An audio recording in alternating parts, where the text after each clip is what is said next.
beijo aqui para Roseli e para os filhos dela, Sofia e Sandro. Um beijo via mensagem aqui, viu, no direct do meu Instagram. E um abraço também para a neta Souza. Obrigada pelo carinho, viu? Bora falar de saúde agora? Essa semana chama a atenção para os riscos do uso do cigarro e o vício em nicotina.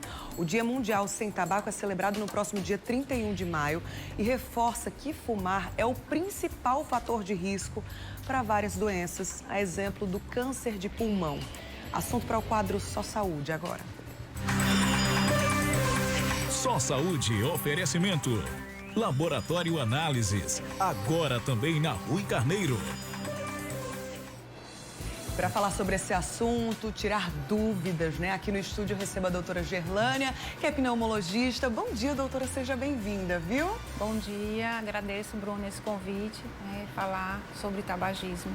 Pois é, né? Um assunto muito importante, claro, que eu conto com a sua participação. Você pode e deve participar do quadro Só Saúde, enviando perguntas para o nosso WhatsApp, é o 991050400. Vamos entender, doutora, se existem, né, conceitos diferentes para a pessoa que consome cigarro uma vez ou outra e para o tabagista. Existem conceitos diferentes aí ou fumou já é tabagismo? Então, o hábito de consumir o cigarro ou fumar o cigarro, a literatura diz que se você fumar 1, 2 cigarros por semana, você já pode ser considerado como tabagista. Agora, claro que a gente valoriza o hábito tabágico, o tabagismo, aquelas pessoas realmente que fumam uma carteira, 2 carteiras, mas fumando 1, 2, 3 cigarros por semana, você também pode ser chamado de tabagista. Nossa. Tem pessoas que só fumam, né, quando bebe, quando vai ao bar ou quando consome café, enfim. Mas a gente já associa, assim, ao hábito tabágico. Pois é, e mesmo sendo um consumo pequeno, se a gente puder dizer, né? Mas assim, uma frequência menor, ainda assim causam muitos riscos à saúde? Sim, o cigarro em si, ele tem mais de 5.000 substâncias. A gente destaca muito a nicotina, porque a nicotina realmente é que deixa o indivíduo dependente do cigarro. E a gente sabe que a longo prazo, mesmo consumo pequeno de cigarro, doenças pulmonares, como o câncer de pulmão, doenças cardíacas, como o infarto agudo do miocárdio e outras doenças cardiovasculares, e também doenças cerebrais, como acidente vascular cerebral, o AVC, como alguns conhecem como isquemia, como trombose. O tabagismo é responsável por essas doenças mais graves e causa morte. Pois é, a gente está vendo aí, né, uma imagem, inclusive costuma ser bem compartilhada e inclusive ainda nas carteiras, né, nas caixinhas, né, de cigarro. A gente está vendo aí no canto esquerdo da tela um pulmão considerado saudável, né, no canto direito da tela um pulmão de um fumante, né, de uma pessoa viciada em cigarro e em nicotina. Doutora, é assim mesmo que funciona? Isso aqui não é uma ilustração, não? É assim mesmo que funciona, Bruna. O cigarro ele tem inúmeras substâncias. A gente destaca a nicotina, mas, por sua vez, ela forma, assim, ela agride o pulmão, as estruturas mais inferiores, como também as estruturas vasculares do pulmão e do corpo todo. Formam placas, causando ateromas, causando doença cardíaca. E no pulmão essa coloração fica escura, sim. É tanto que alguns tabagistas até falam: hoje eu escarrei escuro, doutora. Será que é sangue? Aí a gente, não, está associado realmente com as substâncias do cigarro. Nossa. Uma vez que a gente sabe que nosso pulmão, nossa via respiratória, ela é cheia de muco. Muco para nos proteger, mas as pessoas que fumam, elas vão ter mais esse muco, mais produção de muco, mais inflamação no pulmão. Por isso é aquele pigarro constante, né? Uma tosse que parece que não passa, são sintomas, então, de que o pulmão ali não está funcionando tão bem quanto deveria, né, doutora? Isso.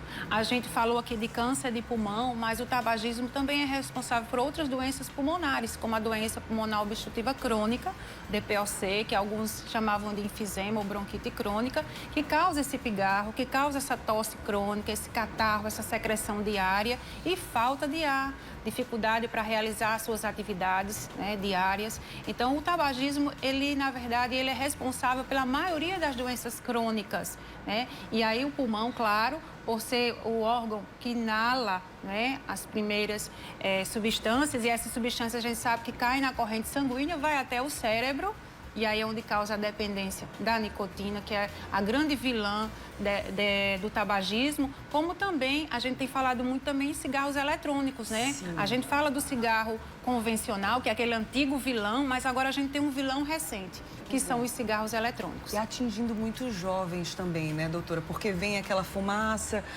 que, enfim, não sei o que é que parece, né? Mas de alguma forma parece que tem graça, assim, pra mim nunca teve, mas parece que não tem cheiro, né? Alguns têm um saborzinho, mas aí tá mascarando, né, os efeitos negativos, nocivos do uso desse cigarro eletrônico, então. Exatamente, Bruna.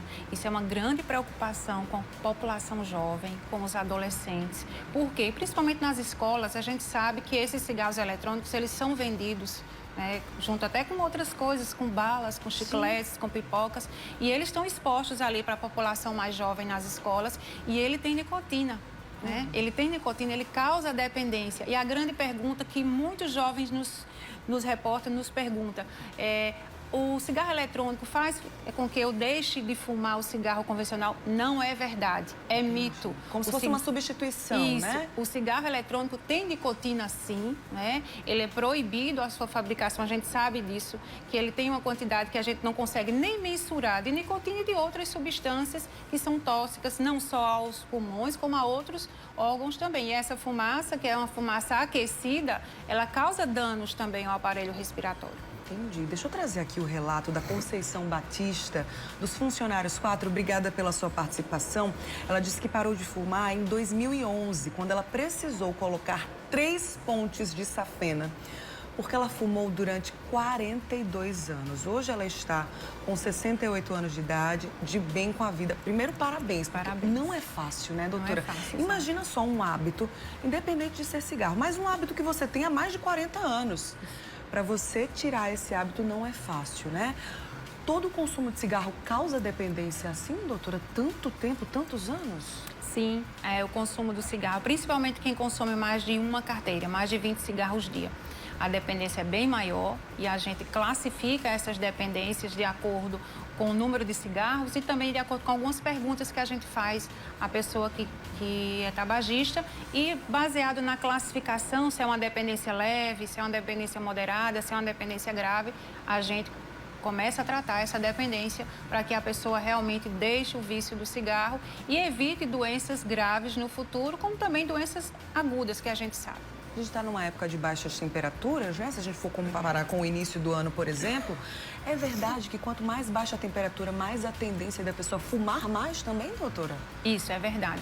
Quando a gente for comparar com cidades com climas mais frios, por exemplo, Curitiba, por exemplo, São Paulo, outras cidades que o clima realmente tem essa variação de ficar mais frio, eles realmente são mais fumantes do que em ambientes mais quentes. Porém, a gente sabe muitas vezes que esse fato do tabagismo também pode vir associado com história familiar, às vezes filhos de pais fumantes, também a gente via isso no passado. Hoje, a gente tinha visto que os adultos, eles já se conscientizavam mais dos malefícios, como Conceição colocou, né? E a gente agora, o nosso maior vilão mesmo, que a gente fala, não só o cigarro convencional, mas também como o cigarro eletrônico. Verdade. Vou trazer aqui uma pergunta muito pertinente da Edilange, nossa telespectadora fiel, né, Edilange? A pessoa que não fuma, mas que convive com fumantes e está sempre inalando essa fumaça. Isso aí também faz mal? É prejudicial à saúde? Sim, Bruna. As pessoas que são fumantes passivos, né? A gente tem a fumaça tabágica, as pessoas que convivem no trabalho, que convivem intimamente, familiares, crianças, elas são afetadas, sim, por essa fumaça. Elas podem adoecer, não só de alergias, como de viroses, infecções e também doenças crônicas pulmonares, como asma, como doença pulmonar obstrutiva crônica e também câncer de pulmão. Claro que não é na mesma proporção das pessoas que fumam ativamente, mas essas pessoas que são os fumantes passivos, né, que convivem com fumantes, eles podem sim adoecer. Tem muitos fumantes que têm essa justificativa, né? Não, deixa eu tô fazendo mal somente para mim. Pensa no outro também, né? E o mal que você está fazendo a você mesmo. Então, pensa nessa questão do autocuidado, né? De se valorizar e de pensar mais na sua saúde, tá? A Lindinalva do Alto do Mateus diz que parou de fumar há 15 anos. Parabéns mais uma vez, né? E ela quer saber se mesmo assim, depois de tanto tempo, ela ainda pode ter prejuízos à saúde, doutora. Então, depois que para de fumar, que cessa o tabagismo, o risco de adoecimento ele vai diminuindo, claro. Principalmente com relação às doenças cardíacas, vasculares e doenças pulmonares. Então, 15 anos sem fumar, provavelmente o risco diminuiu muito de outras doenças. Claro que ela tem que fazer um check-up, procurar um pneumologista, ver realmente como está a função pulmonar. A gente tem exames para isso, para ver a função pulmonar. E é interessante que ela procure não só o pneumologista, mas até mesmo o clínico, para ver de uma forma geral aí, se tem hipertensão, se tem outros malefícios que o cigarro podem ter causado anteriormente. Certinho. No próximo bloco a gente vai continuar falando sobre esse assunto. Tô vendo aqui as perguntas, tá? No WhatsApp do Mulher Demais. Daqui a pouquinho a gente continua falando sobre tabagismo, sobre os riscos do consumo de cigarro aqui no Mulher Demais. Volto já, viu, doutora? Até daqui a pouquinho. Chegue pra cá, vaqueirinho. Vamos falar sobre as novidades do